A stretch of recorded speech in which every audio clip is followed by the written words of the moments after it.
சீதாதேவி கோவில் நூரலியாவில் இருக்குது. வந்துட்டு அசோகவனம். இங்கே வந்து ஃபோட்டோலாம் எடுக்கக்கூடாது, ஃபோட்டோ வீடியோஸ் எதுவுமே எடுக்கக்கூடாது.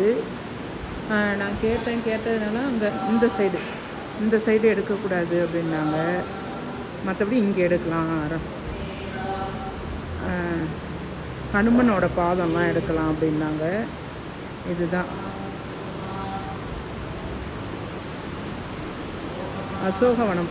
நான் வேறு மாதிரி இருக்கும்னு நினச்சேன். அசோகவனம்னா எப்படின்னா இப்போ அது காடாக அப்படி ஒரு மாதிரி இருக்கும், மரம் செடி கொடி அப்படிலாம் இருக்கும்னு நினச்சேன். இது வந்து கோயிலாக வச்சுருக்காங்க.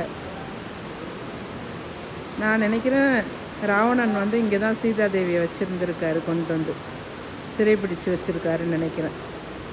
நல்லா இருக்குது கோவில், நல்ல பெரிய கோவிலாக இருக்குது, நல்லா இருக்குது. பின்னாடியே வந்து ஒரு அருவி ஓடிக்கிட்டே இருக்குது. அந்த சத்தம் தான் இப்போ கேட்குது. இந்த அருவியோட சத்தம் தான் அது. இதோ இங்கே ஒரு அருவி ஒன்று இருக்குது, இங்கே ஓடிட்டுருக்கு. கீழே இறங்கி வந்தால் கோவிலுக்கும் பின்னாடி சைடு ஒரு ஃபால்ஸ் ஒன்று இருக்குது.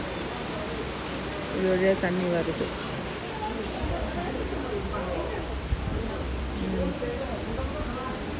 அந்த இடம் இதோ இருக்கு, நிற்கிறாரு பாருங்க. சீதாதேவி உட்கார்ந்துருக்காங்களா மரத்துக்கடியில். ஹனுமன் போயிட்டு வணங்குறாரு சீதாதேவியை.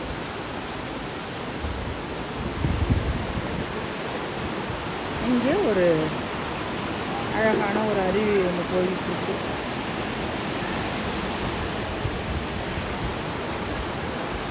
இந்த அருவி தான்.